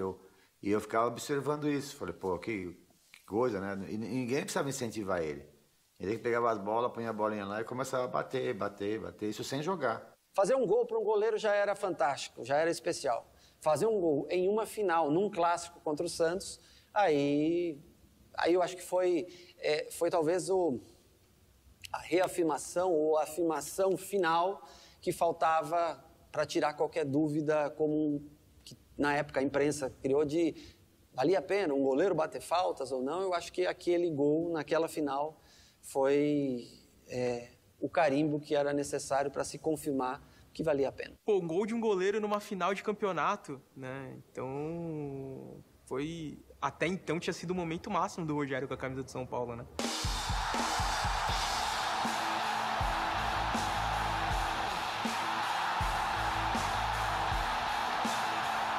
Tive a oportunidade de entrar e mostrei que eu tenho condições, por isso que eu tô aqui. Mas o principal é ajudar o São Paulo a ser campeão. E qual a sensação de conquistar esse título inédito, Kaká? A alegria é muito grande, né? De conquistar um título que o São Paulo não tem. Fico feliz de poder ajudar. 2000 foi o jogo que surgiu o Kaká, né? Que o Kaká foi apresentado ao mundo. Na última Copa São Paulo que ele disputou, ele foi reserva. Ele era centroavante, foi reserva. Absurdo, coisa dele. Aí ele começou a aparecer mais no time de base, foi lançado no time titular com meia. O Kaká foi importante por, primeiramente, valorizar a produção interna do São Paulo, que continuava investindo em base, sempre crescendo. O Campeonato Estadual foi perdendo força. O torcedor de São Paulo, viciado em Libertadores, queria isso ou o brasileiro. Menos que isso não importava. São Paulo só voltou para a Libertadores em 2004. Que não era essa festa do caqui, era campeão e vice no máximo, ou campeão brasileiro e campeão da Copa do Brasil. Depois de 10 anos a gente voltou para a Libertadores e São Paulino tem esse negócio com a Libertadores. São Paulo estava precisando de Libertadores. O torcedor São Paulino estava sedento de Libertadores. Mas houve aquela fatídica semifinal contra o Once Caldas. Foi frustrante porque nós massacramos o Once Caldas aqui no Morumbi e não conseguimos sair do 0-0. Começamos, né, excelente e terminamos de uma maneira que a gente não merecia terminar. Nós acabamos no último minuto ali, sofrendo os 46, 45, 46, uma linha de impedimento que até hoje eu tenho dúvida se estava ou não. Pode parecer exagero, cara, mas eu queria morrer. Aquilo pra mim foi a sensação de morte. Eu queria me enterrar num buraco e sair dali só quando o São Paulo ganhasse outra Libertadores, sabe? Porque você fica ali incrédulo, você fala, não é possível que no último lance da semifinal da Libertadores a gente foi eliminado, cara. Eu mal conseguia falar, não conseguia olhar na cara das pessoas de tão triste, de tão mal que eu fiquei. Apesar de ter feito muitos gols, eu não tinha conseguido conquistar o tão sonhado título da Libertadores. Apesar da esperança, você sentia mais firmeza, eu sentia mais firmeza no time, mas eu não achava que a gente ganharia em 2005. Aí a coisa foi tomando forma, a gente ganhou o Paulista, foi avançando. E o São Paulo tava tudo certo para começar uma Libertadores legal, aí perdeu o técnico. Não estou satisfeito em deixar, mas alguma coisa me chama que eu não sei explicar o que é. O Autori depois deu sequência a esse trabalho. É claro que numa mudança de técnico incidem vários fatores.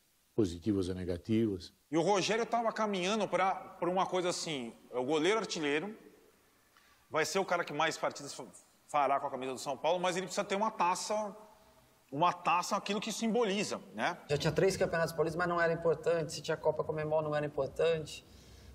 Rio-São Paulo não era importante. Apesar do Campeonato Brasileiro a gente ter ido mal, lógico, a gente estava muito focado na Libertadores, troca de técnico, mas eu acho que o Rogério Ceni ele estava tão focado, tão inabalável, né, meu, que ele segurou tudo aquilo, ele, praticamente.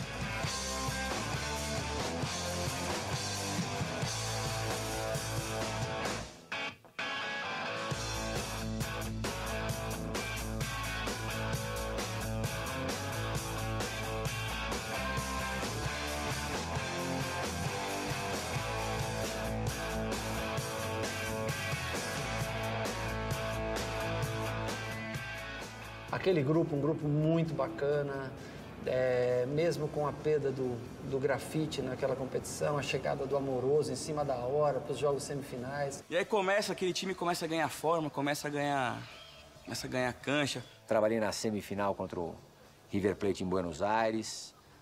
Dos jogos que eu vi o São Paulo fazer fora do Brasil em Libertadores, foi o melhor. O São Paulo foi senhor absoluto do jogo. Quando me entrevistaram, falaram, e agora? Agora pode mudar o nome de Morumbi para Morumbi. E não tinha nem jogado, não sabia nem quem a gente ia enfrentar na final. A coisa mais gostosa que tem na Libertadores, que eu lembro mesmo, que marcou, a chegada no Morumbi. Você vê aquele mar de gente assim indo pro Morumbi, aquilo é fantástico.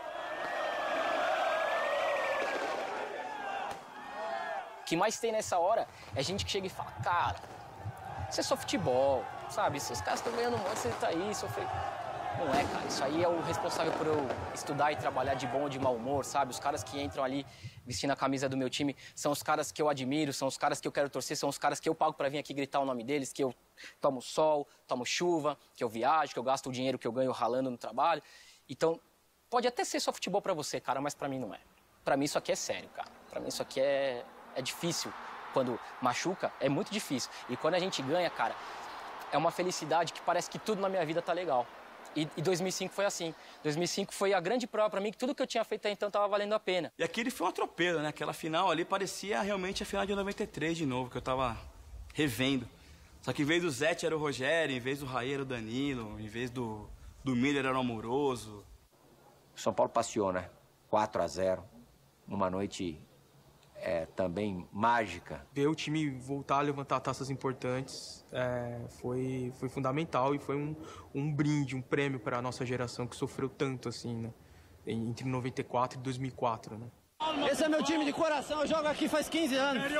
Precisava desse título. E agora já pode trocar o nome para Morumbi, né? O Rogério levantando a taça, que era uma imagem que a torcida são paulina esperou demais, torceu demais para acontecer, mas mais do que os tantos milhões de são paulinos aí que estão espalhados pelo mundo, o Rogério esperou demais aquele momento. Ele teve uma Libertadores soberba, o Rogério. Ele não só, como goleiro foi excepcional, como ele fez gols absurdos. Ele estava tudo que o cara fazia dava resultado. Eu só talvez conseguiria finalizar minha trajetória no São Paulo quando eu conseguisse voltar ao Japão numa outra condição. E aquela noite nos deu a oportunidade de carimbar o passaporte para o Japão no final do ano. O favorito era o Liverpool, de não sei quantos jogos invictos, não sei quantos jogos sem tomar gols. Lembro de assistir o jogo contra Liverpool e Saprissa, né? E os caras torcendo pro Saprissa, os meus companheiros de time, né? E eu falo para eles, né? Eu disse, pô, mas vocês têm certeza? Vocês acham mesmo que... E outra coisa, você já imaginou ser campeão do mundo, São Paulo e Saprissa? Nunca ninguém vai lembrar da gente. E aí deu a lógica, deu o Liverpool no final. E talvez aí um dos momentos mais especiais, que foi aqueles 90 minutos contra o Liverpool. E contra o Liverpool é uma aberração, né? É uma coisa surreal. Acho que eu nunca vi um time brasileiro ser tão massacrado e ganhar um jogo. Já vi time brasileiro ser massacrado e perder jogo. Aquele jogo e aquele gol faz parte de uma obra, vamos colocar assim, não falo de arte, mas uma obra técnica, né? Não me gavando, mas quando ela bate aqui, parece cola Superbone. Ela fica, cara, ali de um jeito que... O Fabão lançou ela numa força tão grande, quando ela bateu, ela começou, não dava pra fazer o pivô. Aí eu escutei o Mineirinho passando e gritando. Aí eu dei aquele alá Ronaldinho do Paraguai, porque só eles, Ronaldinho Gaúcho, Zico, pra dar um passe daquele, porque eu já tentei 1000 vezes e não consegui. Eu tive a sorte de aparecer ali, talvez foi a única chance daquele jogo, clara, de gol.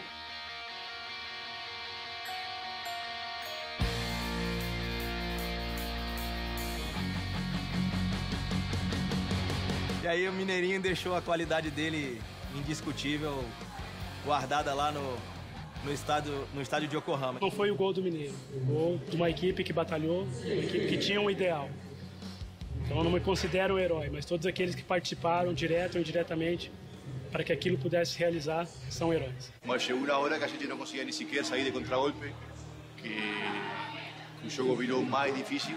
E como falei para você, o fator sorte, que também é importante neste futebol, né? Obviamente acompanhado com a monstruosidade de Rogério.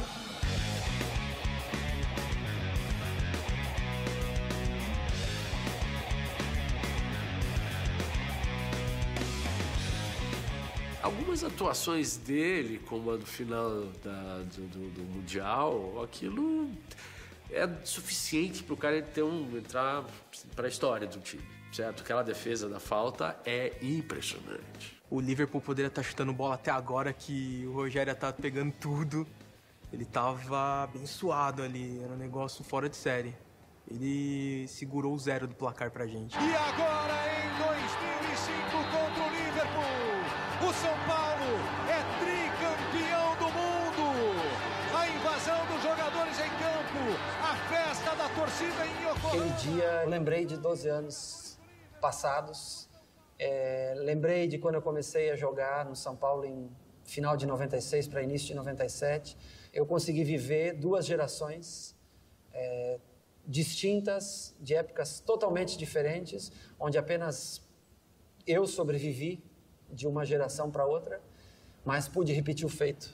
E isso se tornou muito especial para mim. Conquistou o mundo pelo São Paulo, ele conseguiu, ele deu a volta por cima e dedicou aquele título para todos os São Paulinos. Aquilo lá, nada vai apagar. Somos o melhor time do mundo, pra quem não acreditou.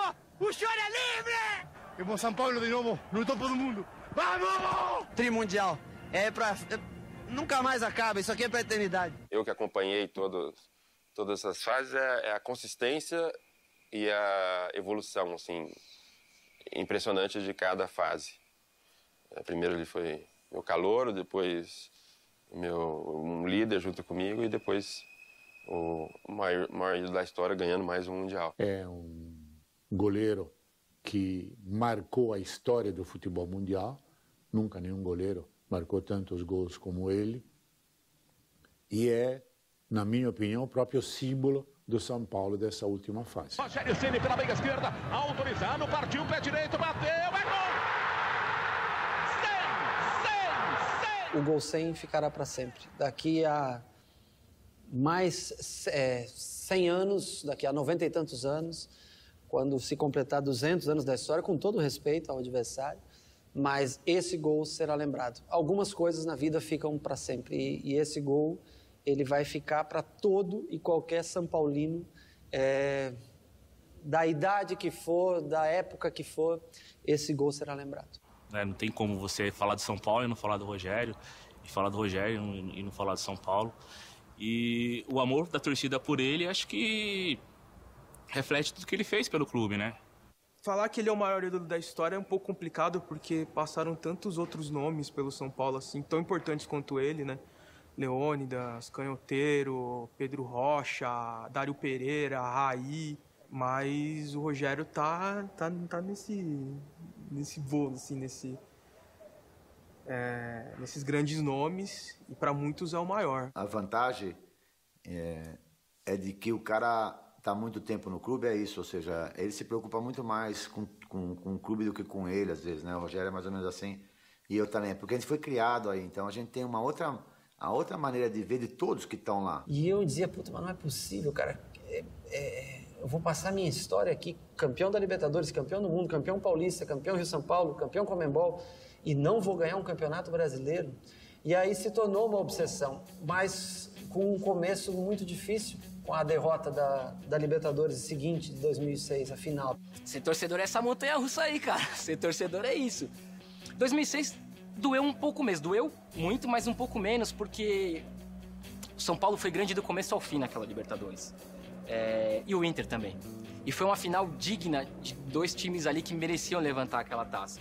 Até hoje não tem um dia pior que aquele, porque tava tudo na mão, a gente tava tudo encaixadinho. Um jogo de final não se pode errar. Errei, paciência. O gol também que nós tomamos tava tudo encaixado, tava os nossos melhores cabeceadores, tava os melhores defesas, o nosso time era muito alto. Foi o pior dia, porque aquele time tinha tudo para ser campeão da Libertadores, que era um time muito forte.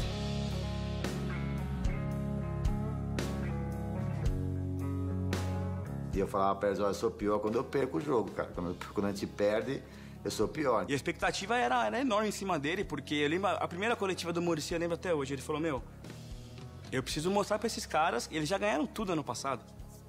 Eu tenho que me virar aqui para colocar fome nesses caras de novo. A gente perdeu a Libertadores, jogo seguinte, Cruzeiro, Mineirão, pelo Brasileiro. Um jogo que a derrota era muito provável, São Paulo toma 2-0 logo de cara. O Cruzeiro tem um pênalti para fazer o 3-0 e afundar a gente, né? Em crise, né? E o Rogério pega o pênalti e vai lá e faz 2 gols no jogo, empata o jogo.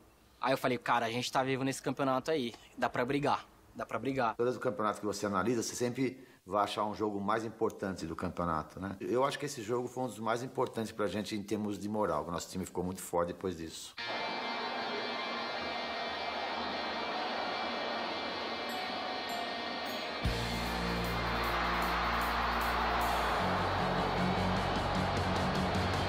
Aquele título primeiro de 2006, foi muito importante. Foi equivalente à importância dele pelo tempo que a gente não conquistava ao Mundial do ano anterior. E eu acho que foi a extensão, porque foi Paulista, Libertadores, Mundial e Brasileiro num espaço de um ano. Um momento em que a convergência entre o que gosta o torcedor do São Paulo e o que mostrava o time aconteceu na plenitude. Bicampeão brasileiro com 4 rodadas de antecipação, fato que não voltou a ocorrer. E o São Paulo conseguiu fazer times que iam se reciclando, mas sempre com essa característica. Daqui é trabalho e tem que ralar a bunda no chão para ganhar jogos.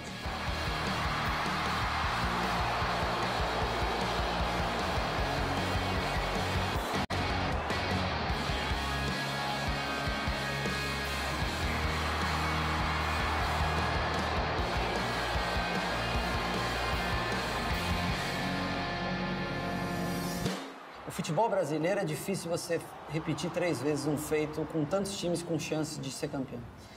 E 2008 foi o ano mais difícil da conquista, porque era um time já...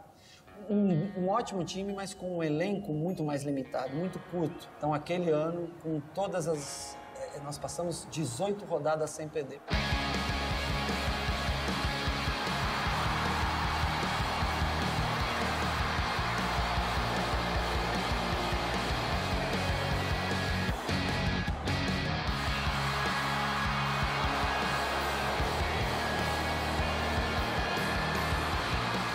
Metade do campeonato ninguém falava do São Paulo, todo mundo já tinha colocado ele de lado.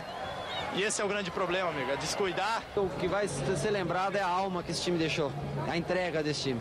E outra coisa, tricampeonato. Ninguém, cara, ninguém tinha conseguido até hoje. O título de 2008 marca muito o que é o São Paulo na sua história, que é o clube da fé, de superação. Tá 11 rodadas atrás, todo mundo dando a gente como morto. E o Muricy conseguir daquele elenco que era o mais limitado de todos, dentre os que já tinham ganhado títulos importantes desde 2005, foi um negócio incrível. Ser campeão do mundo, ser campeão da Libertadores, claro, é completamente possível. É difícil, mas possível. Ser tricampeão brasileiro, ao menos até nos dias de hoje, é única exclusivamente para o torcedor São Paulino. É o único tricampeão brasileiro e nunca jamais, na forma em que é jogado o Campeonato Brasileiro, nunca ninguém será. Chega a emocionar um pouco.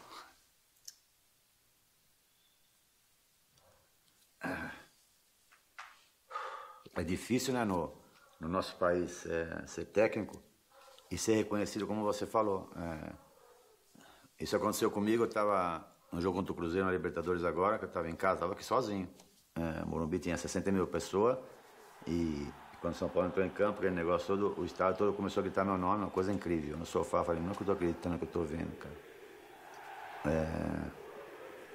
Como essa torcida é incrível comigo, né? Porque eles gritaram o nome do Tele, é normal e acho que tem que ser feito sempre mesmo, porque o Tele fez muita coisa por esse clube, o Tele ensinou muita gente a ser sério, a ser correto, né? Como fez comigo também.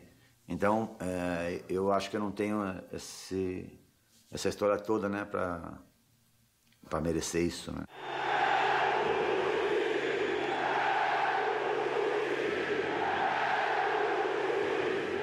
Eu fico muito feliz, primeiro, por ele, por ter tido a oportunidade de ser campeão pelo São Paulo como atleta e retornar ao clube e ter o carinho esse laço que se criou com o torcedor são paulino. É um ídolo. Acho que depois do Tele foi o grande técnico que eu, assim, da minha época de torcedor, que foi o segundo maior técnico que o São Paulo já teve, né? O mais vitorioso. Todas as torcidas gostam do cara. O cara veio aqui no Morumbi como técnico do Palmeiras, do Santos, e teve o nome dele gritado por todo mundo, cara. Por todo mundo. E não é desrespeito ao técnico que tá no seu time, é admiração pelo cara que foi sério, que se doou, sabe? Que tentou fazer o melhor pelo seu time. E fez, e conseguiu resultado. Então, eu acho que no caso do Muricy, é só reconhecimento, porque ele merece, cara. Ele merece tudo que a torcida do São Paulo gosta dele, ele merece. Clube do coração, né? É o clube que eu nasci. Aí vem toda a história, né? Ídolos também atraem. O São Paulo teve alguns importantes, ou vários importantes. Raí, Tele Santana, que é o técnico ídolo, algo repetido com o Muricy Ramalho. E o Rogério Ceni. Tem muito São Paulino que é São Paulino por causa do Rogério, tem muito São Paulino que é São Paulino por causa do Raí, tem muito São Paulino que é muito São Paulino por causa do Tele, tem muito São Paulino que é muito São Paulino por causa do Muricy. Não que os outros times não sejam grandes, né? Eu gosto de respeitar a história dos outros times, mas São Paulo é diferente. E esse coração de 5 pontas mostra isso como ninguém, resume isso perfeitamente. Eu acordo, olho para esse escudo aqui e eu falo, caramba, eu torço para isso aí. É isso aí que eu amo, é esse time que eu quero estar junto pelo resto da minha vida, que não meça esforços para estar junto. Mesmo quando eu não estou com uma camisa do São Paulo, eu sinto que eu levo o escudo dentro de mim, sabe? Então é essa relação que eu tenho com o São Paulo, com esse escudo aqui.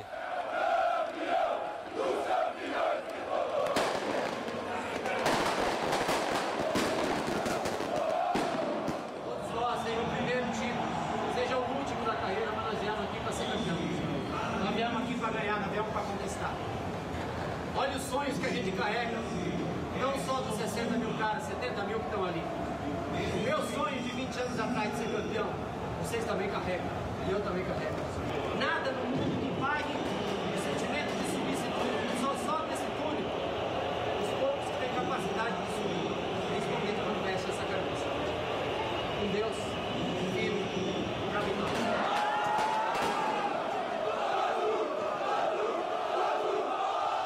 Para mim, o São Paulo Futebol Clube é algo eterno no meu coração. Se eu não tivesse vivido, talvez, essa história dessa maneira, eu talvez teria alguma frustração no futebol. Porque eu sei que eu cheguei no limite que eu podia chegar. E sei que eu cheguei no lugar onde eu queria chegar. Eu não cheguei jogando futebol, que é um desejo de todo garoto. Eu cheguei jogando futebol no time que eu queria jogar.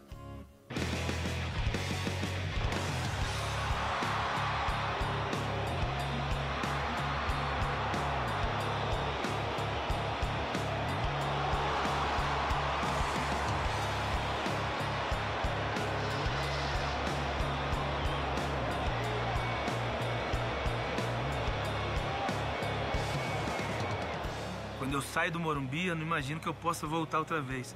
Então eu vivo muito intensamente aqui dentro do São Paulo. Isso para mim é parte da minha vida, como eu ter que me alimentar, como eu ter que respirar.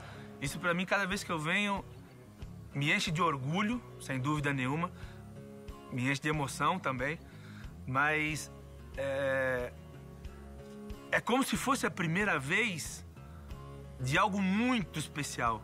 São Paulo significa tudo, e como cultura, família, que eu vivi praticamente a minha vida aqui dentro, né?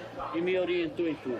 Então a gente, tudo que é hoje, que hoje vocês estão restituindo a gente também, tudo isso a gente deve agradecer ao São Paulo. Isso aqui para mim foi o começo, foi o meio, e hoje nós estamos aqui falando desse glorioso que tanto me ajudou. Então eu sou muito grato, eu tenho um carinho e um respeito muito grande pelo São Paulo Futebol Clube, por tudo que ele me deu.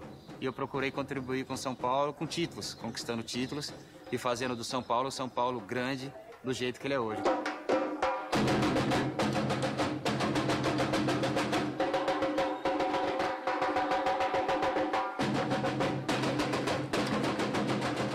A minha vida pessoal, profissional, foi construída mesmo com muito orgulho no São Paulo, né?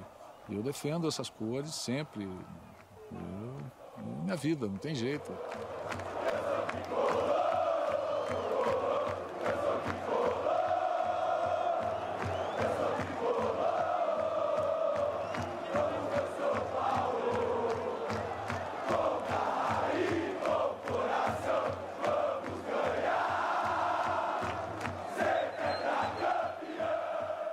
Tem uma magia que isso aí não dá para explicar. Quer dizer, a minha relação com o São Paulo é carinho, identidade, não sei o quê.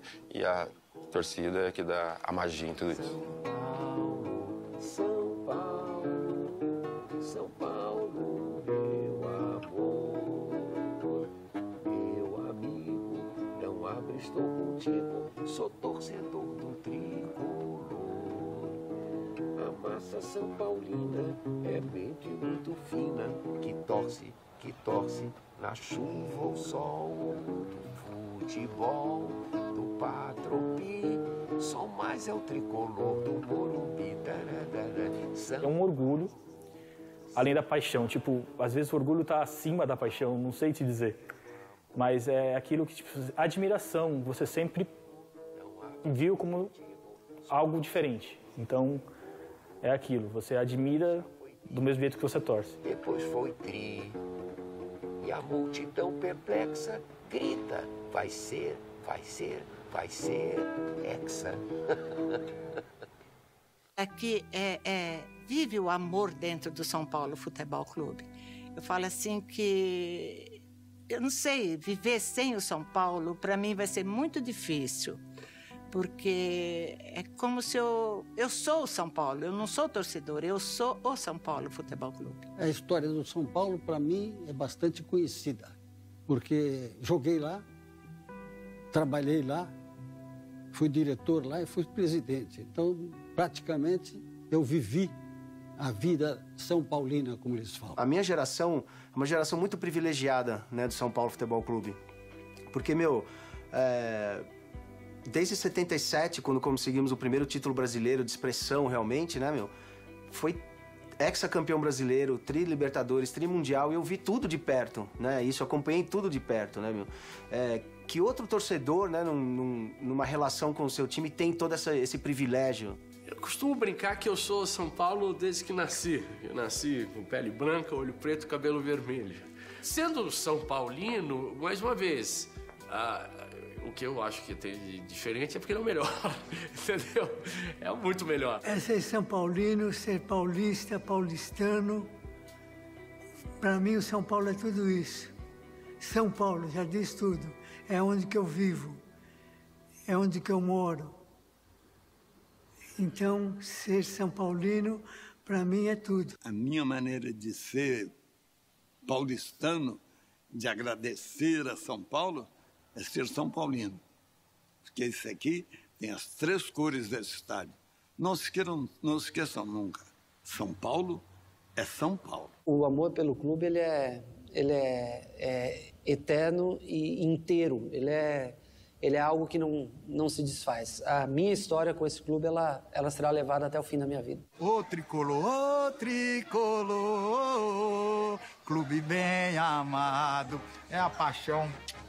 Amado clube brasileiro, tu és forte, tu és grande, dentre os grandes é e sempre será o primeiro. Salve o tricolor paulista.